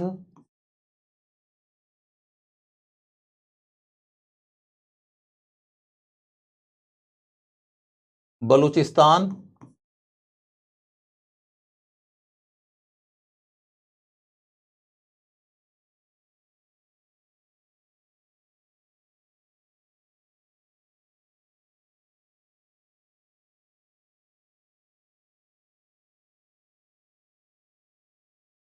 पंजाब, सिंध, बलूचिस्तान, क्वेटा। क्वेटा।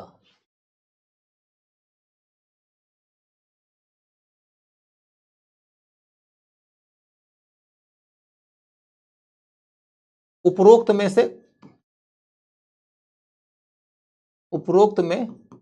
से कौन या कौन कौन सही है? कौन या कौन कौन सही है? मैं आपको विकल्प भी नहीं दूंगा, आपको इसके ऊपर होमवर्क करना है। आप यदि घर में 10 मिनट का होमवर्क कर लेंगे तो इसका उत्तर तैयार हो जाएगा। कल मैं इसका उत्तर आपके क्लास में एक्सप्लेन करूंगा। यह इंडस वैली सिविलाइजेशन के पतन के बाद की क्षेत्रीय संस्कृतियों के बारे में है। इतने के साथ मैं इस टॉपिक को समाप्त घोषित कर रहा हूं। अभी बेटा मैं आप लोग का उत्तर नहीं लूंगा, मैंने आपके लिए यह टास्क दिया है। यह टास्क आप घर में कंप्लीट करेंगे। घर में कंप्लीट करने के बाद आप इसका आंसर कल के क्लास में देंगे। मैं कल ही क्लास में इसे आगे डिस्कस करूंगा। अब आपके सामने जो नया टॉपिक आ रहा है वह है वैदिक एज। सबसे बड़ा टॉपिक जो था वो पूरा हो गया और वैदिक एज का टॉपिक अब शुरू हो रहा है।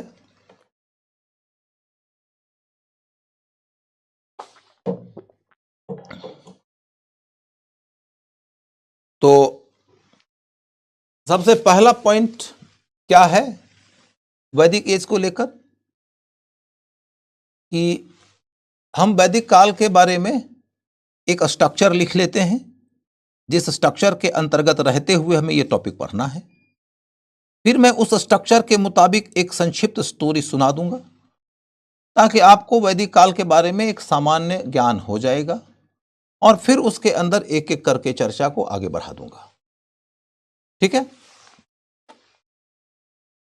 तो वैदिक काल के बारे में सबसे पहला पॉइंट है इसका काल।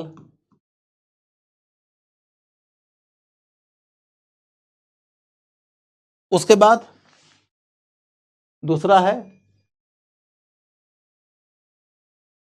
क्षेत्र, माने वैदिक साहित्य की रचना कौन से क्षेत्र में हुई है। तीसरा पॉइंट है स्रोत, वैदिक साहित्य के आधार पर ही इसका अध्ययन होता है, इसलिए इसको वैदिक काल कहा जाता है। तो स्रोत क्या है? तो वैदिक साहित्य। तो इसीलिए आपको सबसे ज्यादा जो चीज इस टॉपिक में पढ़ना पड़ता है वह है वैदिक साहित्य। वैदिक साहित्य। उसके बाद फिर वैदिक काल के दौरान अर्थव्यवस्था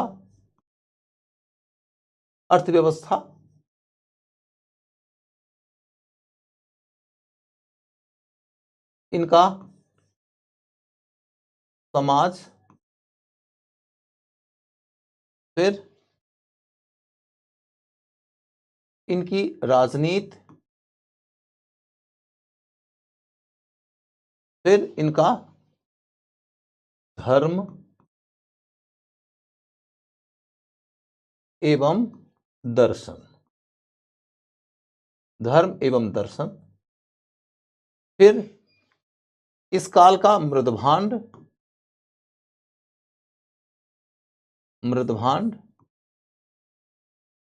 और लोहे का आगमन। लोहे का आगमन।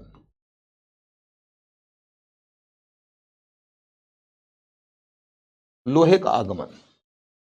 इतने डायमेंशंस हैं जिसके आधार पर आपका यह टॉपिक कंप्लीट हो जाएगा। अब देखो कि इस टॉपिक को कंप्लीट करने के लिए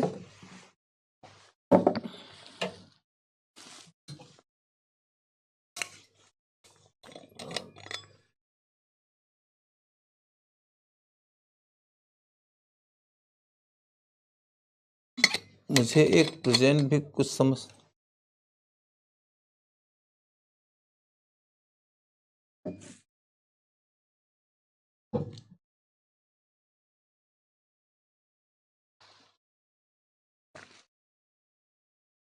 एक बच्चे ने पूछा कि कॉपर एज कब पढ़ाओगे। कॉपर एज तो कोई एज है नहीं बेटा, ताम्र पाषाणिक एज है। अंग्रेजी में उसको चैल्कोलिथिक एज कहते हैं।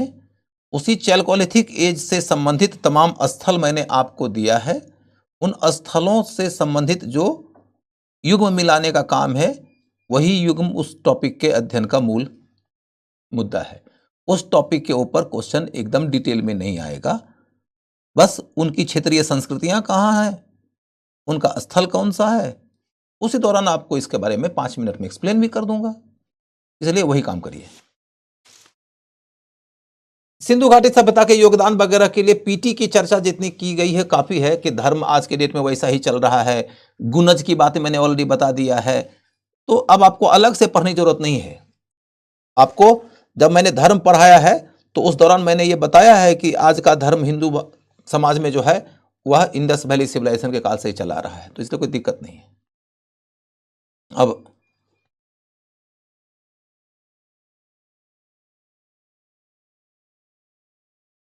अब अपना क्या है सर, सिस्टम ठीक कर लीजिए भाई। सिस्टम तो बेसिकली पीडब्ल्यू वाले मैनेजमेंट के लोगों को बोलिए, मेरे हाथ में सिस्टम नहीं है। वैसे मैं आप लोगों का फीडबैक पहुंचा दूंगा, लेकिन वो सिस्टम ठीक करना आपकी बात है। आपकी स्टाइल बहुत बेहतरीन है, बहुत बहुत धन्यवाद बेटा। अब सामान्य बात, अगले 5 मिनट तक आप में से कोई आदमी एक भी शब्द नहीं लिखेगा, एक भी शब्द नहीं लिखेगा। मैं सिर्फ और सिर्फ बोलने में और समझाने में इंटरेस्टेड हूं, ताकि आपके दिमाग में वैदिक काल का एक प्रॉपर इमेज बन जाए। तो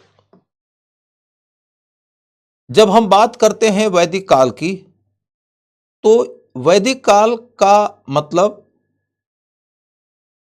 एक ऐसा काल जिस दौर के बारे में हमारी पूरी जानकारी मोटे तौर पर वैदिक साहित्य से ही प्राप्त होती है। सवाल ये उठता है कि वैदिक साहित्य की रचना किस काल में की गई थी। इस बात को लेकर कई सारे इतिहासकारों का अलग अलग निष्कर्ष है, लेकिन एक निष्कर्ष ऐसा है जिसे ज्यादातर इतिहासकारों ने मान्यता देके रखा है।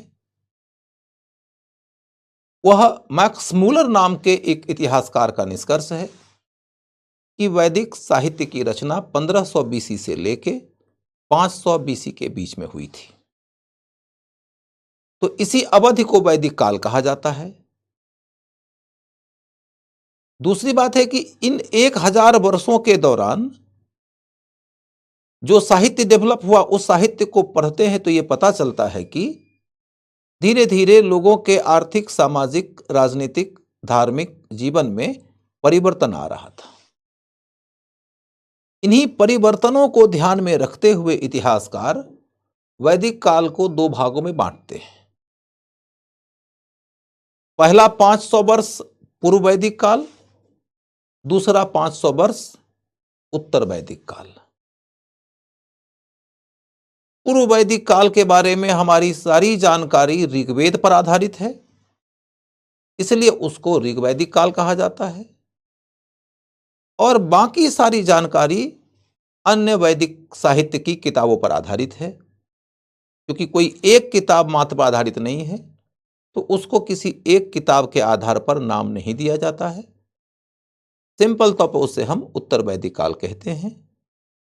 यानी कि ऋग वैदिक काल 1500 बीसी से 1000 बीसी के बीच, उत्तर वैदिक काल 1000 बीसी से 500 बीसी के बीच।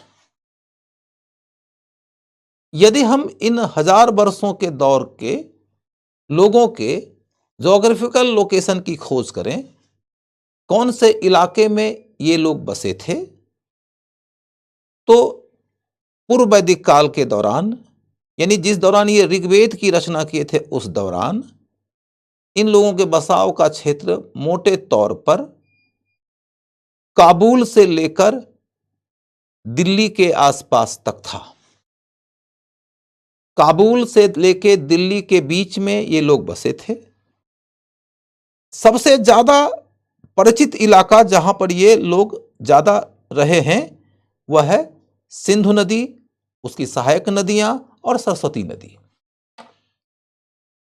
सप्त सैंधव शब्द का इस्तेमाल किया जाता है, जिसमें सिंधु, पंजाब की 5 उनकी सहायक नदियां और सरस्वती नदी। इसी इलाके में ऋग्वेद की रचना करने वाले लोग रहते थे। जब हम उत्तर वैदिक काल की ओर जाते हैं, यानी 1000 बीसी से लेकर 500 बीसी के बीच के दौर में, तो हम देखते हैं कि उन लोगों का जो बसाव का इलाका है वो ईस्ट वार्ड होता जा रहा है, पूर्व की ओर जाते जा रहे हैं। और उनका जो मूलभूत इलाका है वह है मध्य गंगा घाटी का इलाका। वो उत्तर प्रदेश और बिहार की ओर मुड़ गए हैं। तो उत्तर वैदिक काल के लोगों का जो ज्योग्राफिकल एरिया है वो आपको पता चल गया। ज्योग्राफिकल एरिया के बाद फिर हम ये देखते हैं कि वैदिक काल के लोगों का आर्थिक जीवन कैसा था। यदि आप ऋग्वेद को साहित्य के स्तर पर पढ़ो तो पता चलेगा कि वहां के लोगों की आजीविका का स्रोत मुख्यतया पशुपालन था। लेकिन जब उत्तर वैदिक काल के साहित्य को पढ़ोगे तो यह पता चलेगा कि वो लोग अब प्रधानतया एग्रीकल्चरल हो गए थे। यानी ऋग्वैदिक काल के दौर में लोग पशुपालक थे, ज्यादातर कृषि का ज्ञान बहुत कम था। उत्तर वैदिक काल के लोग कृषकीय थे ज्यादा। और इसके बाद फिर तुम समाज का अध्ययन करो तो देखोगे कि जो समाज आर्थिक रूप से पशुपालक होगा वो खानाबदोशी समाज होगा। ऋग्वैदिक समाज खानाबदोशी था। उत्तर वैदिक काल का समाज क्योंकि आर्थिक दृष्टि से एग्रीकल्चरल है तो वह स्थिर ग्राम की तरह डेवलप हो गया, स्टेबल रूरल सोसाइटी की तरह डेवलप हो गया। उसके बाद फिर देखोगे कि ऋग्वेद काल की राजनीति कैसी थी। क्योंकि उनका इकोनॉमी पशुचारक था, इसलिए वो ज्यादा अमीर तो थे नहीं, इसलिए पर्याप्त मात्रा में और रेगुलर रूप से टैक्स तो दे नहीं सकते थे। तो इसलिए वहां के राजा के पास अपनी सेना गठित करने, अपनी नौकरशाही बनाने के लिए पैसे नहीं थे। इसीलिए वो लोग एक नियमित व्यावसायिक डिसिप्लिन्ड मिलिट्री एंड ब्यूरोक्रेसी नहीं बना सके। तो नतीजा क्या निकल कर आया कि राजा एक तरीके से कबीले के सरदार की हैसियत वाला हो गया। राजा उस दौरान कबीले के सरदार की तरह था और उन्हें कबीले की जो जनप्रतिनिधि सभाएं होती थी उनकी सहमति से काम करना होता था। उन्हें कबीले की जनप्रतिनिधि सभाओं की सहमति से काम देना होता था, काम करना होता था। उसके बाद फिर दूसरा पक्ष चल के देखो, उत्तर वैदिक काल में आओगे तो देखोगे कि चूंकि इकोनॉमी एग्रीकल्चरल हो गया तो रेगुलर रेवेन्यू मिलने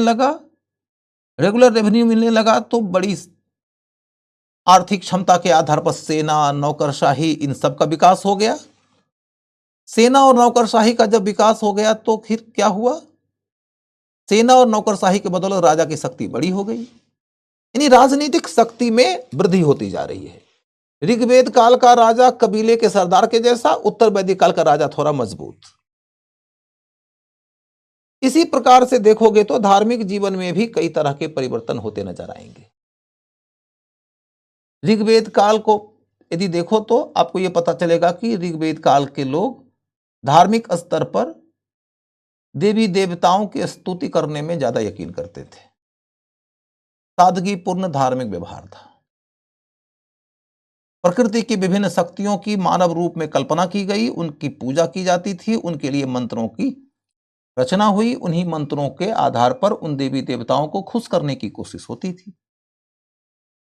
यज्ञ वगैरह की चर्चा तो है, लेकिन यज्ञ बहुत ज्यादा जटिल नहीं था। अनुष्ठानिक पक्ष, कर्मकांडीय पक्ष मजबूत नहीं था। उत्तर वैदिक काल में आके देखोगे कि कर्मकांडीय पक्ष मजबूत हो गया, पुरोहितवाद प्रबल हो गया, और इनके कर्मकांडीय और पुरोहितवादी पक्ष के कारण कुछ विचारक लोग असंतुष्ट होकर नई विचारधारा लेकर आए, और उसी नई विचारधारा की खोज के क्रम में अरण्यक और उपनिषद जैसे दार्शनिक साहित्य का विकास हुआ, और वहीं पर जाकर वैदिक साहित्य का अंत हो जाता है। और यही पूरी पूरी कहानी है वैदिक काल की। तो वैदिक काल की कहानी के बारे में मोटा मोटी आपको जो बताया मैंने, उसके तहत देखोगे कि मैंने आपको बताया है कि कालखंड क्या था, तो 1500 बीसी से 500 बीसी के बीच में। अभी भी मत लिखिएगा, अभी बस एक कहानी सुनिए। क्षेत्र इनका क्या था? ऋग्वैदिक काल का क्षेत्र काबुल से लेकर दिल्ली के बीच में, और उत्तर वैदिक काल का क्षेत्र मध्य गंगा घाटी के क्षेत्र में, उत्तर प्रदेश और बिहार के इलाके में। स्रोत क्या था? मूलतः वैदिक साहित्य था, इसलिए उसको वैदिक काल कहते हैं। अर्थव्यवस्था कैसी थी? ऋग्वैदिक काल की अर्थव्यवस्था मूलतः पशुपालक थी, उत्तर वैदिक काल की अर्थव्यवस्था मूलतः कृषिकीय थी। समाज कैसा था? ऋग्वेद का समाज मूलतः घुमंतु खाना बदोश था, उत्तर वैदिक समाज स्थिर ग्राम वाला था। राजनीति कैसी थी? ऋग्वेद की राजनीति में राजा की हैसियत कबीले के सरदार की तरह थी, जो जनप्रतिनिधि सभाओं की सहमति के बिना कोई फैसला नहीं करता था। उत्तर वैदिक काल में राजा की शक्ति थोड़ी बढ़ गई, उसके पास में अपनी व्यावसायिक सेना और नौकरशाही आ गई। ऋग्वेद काल का धर्म कैसा था? मुख्य रूप से प्रकृति पूजा पर आधारित, देवी देवताओं की पूजा होती थी, उनके लिए स्तुति किए जाते थे। कर्मकांड का पक्ष मजबूत नहीं था, धर्म में सादगी थी। उत्तर वैदिक काल में आके क्या देखोगे? धर्म के अंदर कर्मकांडीय पक्ष मजबूत हो गया, यज्ञ की प्रधानता होने लगी, कई प्रकार के यज्ञ आने लगे, पुरोहितवाद प्रबल हो गया। इससे एक नए किस्म का क्षोभ भी उपजा विचारकों के बीच में, और इसी क्षोभ के कारण एक नई सोच की प्रणाली डेवलप हुई, जिसकी अभिव्यक्ति हमें अरण्यक और उपनिषद में मिलती है। उपनिषद में जो दार्शनिक एक्सप्लेनेशन हुआ है, वह भारतीय दर्शन का रीढ़ माना जाता है, भारतीय दर्शन का पीठ माना जाता है। इतनी बातें आपने कर लिया। फिर देखोगे कि मैंने आप लोग को कल ही के क्लास में बता दिया था कि ऋग्वैदिक काल का मृदभान कैसा था, तो ओसीपी, और उत्तर वैदिक काल का मृदभान कैसा था? पीजीडब्ल्यू। फिर मैंने ये बता दिया था कि उत्तर वैदिक काल के दौर में पहली दफा भारत के लोगों को लोहे का ज्ञान होता है, यह लोहे के उभार का आरंभिक चरण है, और 6ठी शताब्दी ईस्वी पूर्व के बाद के दौर में लोहे के विकास में तेजी आती है, उपयोग में और तेजी आती है, इसलिए उसको क्या कहा जाता है? लोहे का दूसरा चरण, second phase of the iron. अब एक राउंड की चर्चा आपकी पूरी हो गई। इस राउंड की चर्चा के बाद आप लोग अब लिखना शुरू कर दीजिए। लिखिए।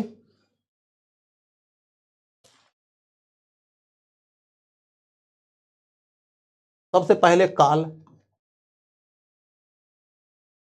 काल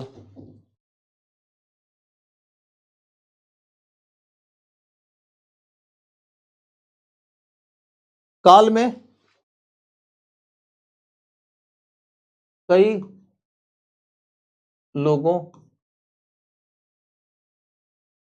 का अनेक मत, अनेक मत। कई लोगों के मत अनेक अनेक हैं।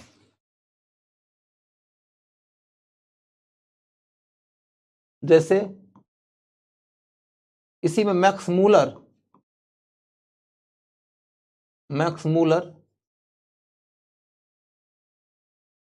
का मत क्या है? 1500 बीसी से 500 बीसी के बीच।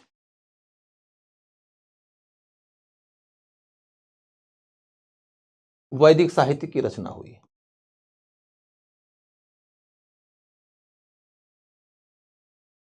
वैदिक साहित्य की रचना हुई।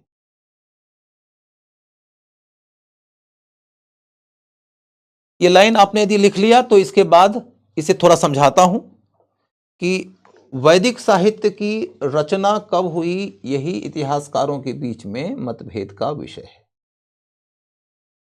क्योंकि हम इस काल की बात जब करते हैं, जब हम बात करते हैं वैदिक काल, तो एग्जैक्टली ये पता ही नहीं है कि हम किस काल की बात कर रहे हैं। जब भी तुम सुनते हो वैदिक काल, हिस्टोरियन खूब यूज करता है ये वर्ड, तो तुम्हारे दिमाग में काल का एक बोध उपज के आता है। तो वो कौन सा काल है? तो इतिहासकार कहेगा कि वो काल जिस दौर में इस वैदिक साहित्य की रचना हुई थी।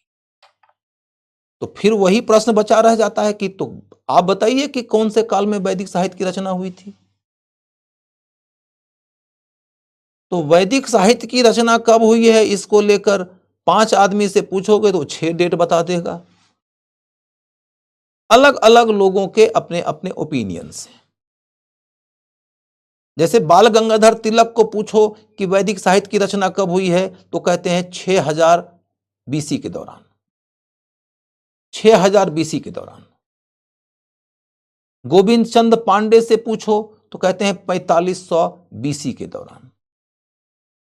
तो इस तरीके से अनेक ओपिनियंस हैं, लेकिन मैं आपको उतने डिटेल के ओपिनियन में नहीं ले जाऊंगा। लेकिन फिर भी मैंने क्या बता दिया कि वैदिक साहित्य की रचना कब हुई है, इसको लेकर डिफरेंट ओपिनियंस हैं। यानी कि यदि कल को क्वेश्चन में एक सेंटेंस दे दे कि वैदिक काल के बारे में इतिहासकार सभी के सभी एक मत हैं, सर्वसम्मत हैं, तो उत्तर होगा ना भाई, सर्वसम्मति नहीं है। फिर सबसे ज्यादा जिस एक व्यक्ति के ओपिनियन को इतिहास में जगह दिया गया, वो है Max Muller. Max Muller German विद्वान था। उसने वेद का अनुवाद किया था सीक्रेट बुक ऑफ हिंदूज नाम से, हिंदुओं की पवित्र किताब नाम से उसने वेद का अनुवाद किया था। और इसी के दौरान उसने ये बताया कि वेद की रचना इस अवधि के दौरान हुई है। संपूर्ण वैदिक साहित्य की रचना इसी अवधि के दौरान हुई है। उसने ये अवधि निकाला किस आधार पर? ये आपके सामने क्वेश्चन आ सकता है कि मैक्स मूलर ने वैदिक साहित्य की रचना का जो काल तय किया है, किस आधार पर तय किया है? एक, पुरातात्विक आधार पर।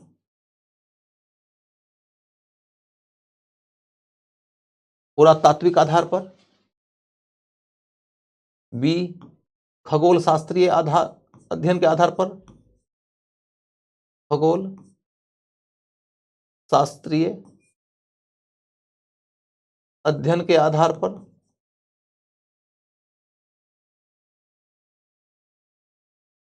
सी,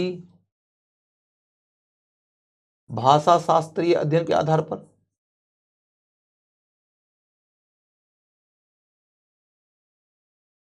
भाषा शास्त्रीय अध्ययन के आधार पर।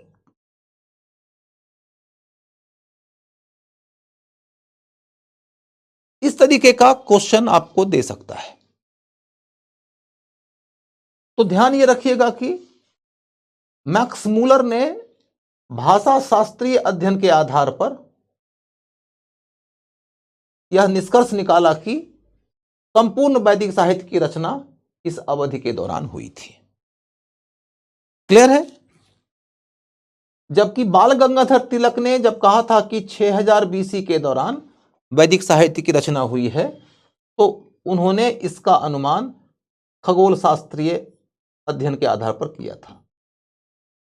बाल गंगाधर तिलक।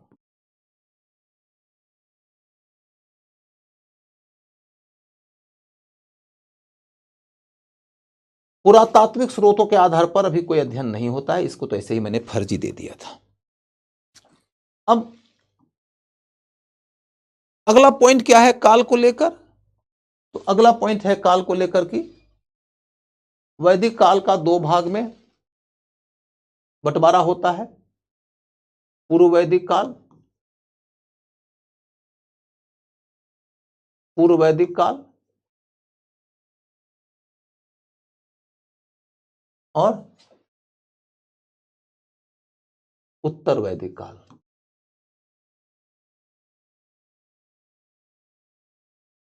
उत्तर वैदिक काल, पूर्व वैदिक काल का मतलब 1500 बीसी से 1000 बीसी के बीच। उत्तर वैदिक काल का मतलब 1000 बीसी से 500 बीसी के बीच। उसके बाद पूर्व वैदिक काल को ही ऋग वैदिक काल भी कहा जाता है, ऋग वैदिक काल कहा जाता है। कारण क्या है कि इस दौर का इतिहास, इस दौर का इतिहास सिर्फ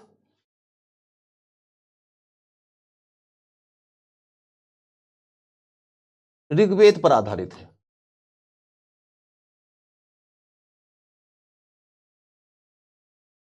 आधारित है,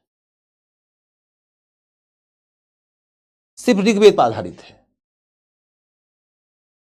और शेष जितना भी वैदिक साहित्य है, वैदिक साहित्य में कौन कौन सा साहित्य आता है उसकी चर्चा हम आगे करेंगे, लेकिन शेष जितना भी वैदिक साहित्य है वो सब के सब उत्तर वैदिक काल के दौर का है। वैदिक साहित्य में बहुत तरह के साहित्य का समावेश होता है। All the rest of the literary work belong to later Vedic age. सब के सब बाद में लिखे गए उत्तर वैदिक काल के दौरान। ऋग वैदिक काल के दौरान सिर्फ और सिर्फ ऋग्वेद की रचना हुई। काल की चर्चा जब हमारी कंप्लीट हो जाती है तब हम इसी के सामने रखते हैं क्षेत्र।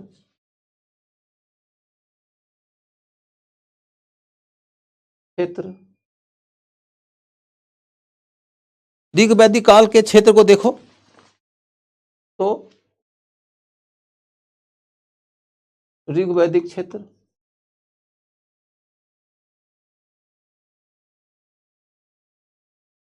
काबुल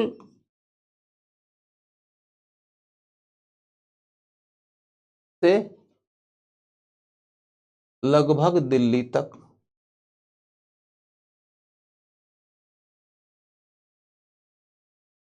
काबुल से लगभग दिल्ली तक, काबुल से लगभग दिल्ली तक। इसके बाद दूसरा क्या है मामला कि सप्त सैंधव प्रदेश, सप्त सैंधव प्रदेश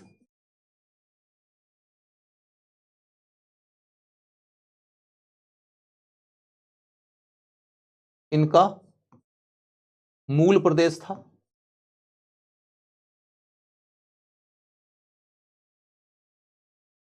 सप्त सैंधव प्रदेश इनका मूल प्रदेश था।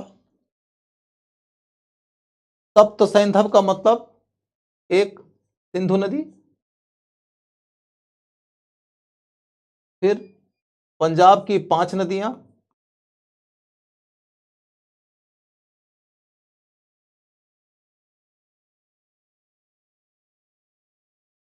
सतलज, झेलम, ब्यास, रावी, ये सब नदियां जो हैं, और सरस्वती नदी।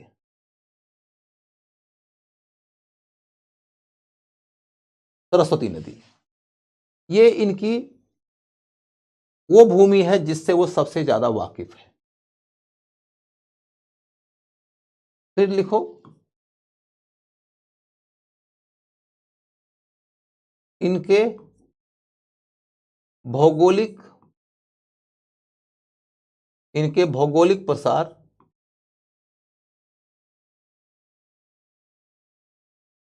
इनके भौगोलिक प्रसार की जानकारी, इनके भौगोलिक प्रसार की जानकारी का मूल स्रोत है नदी सूक्त। नदी सूक्त, नदी सूक्त जिसमें इन्होंने 21 नदियों का नाम लिया है।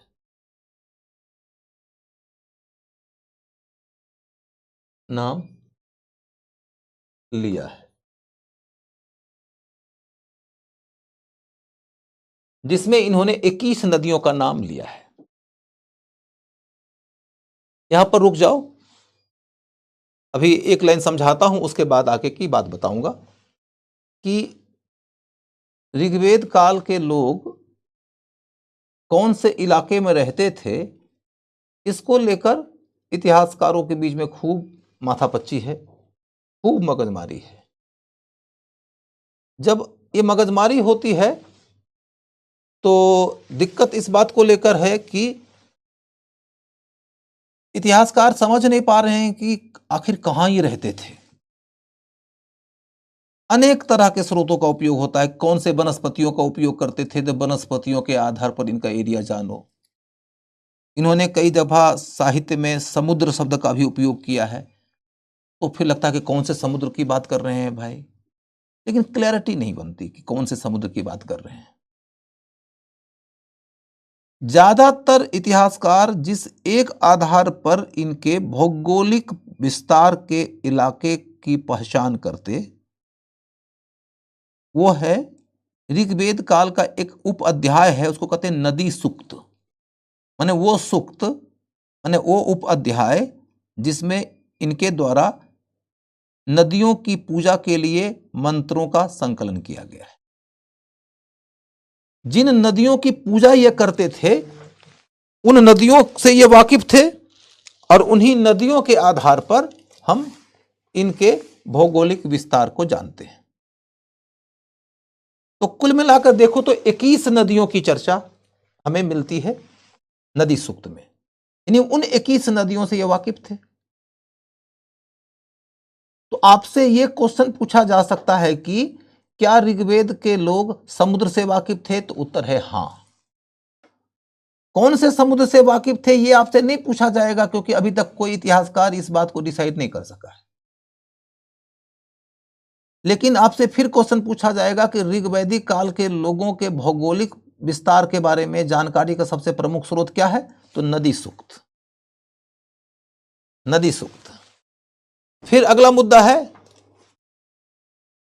है कि इन नदियों के अंतर्गत 3 बातें बड़ी उल्लेखनीय है कि सबसे जो पश्चिमी नदी है, वेस्टर्न मोस्ट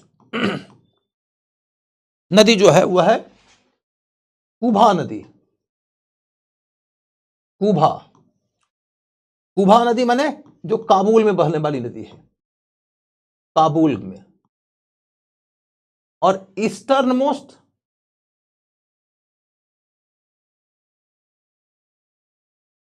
मोस्ट जो रिवर है वो गंगा है। यानी सबसे जो पूर्वी नदी है यह है गंगा, और गंगा का उल्लेख उन्होंने मात्र एक बार किया है। यमुना नदी का उल्लेख उन्होंने 3 बार किया है।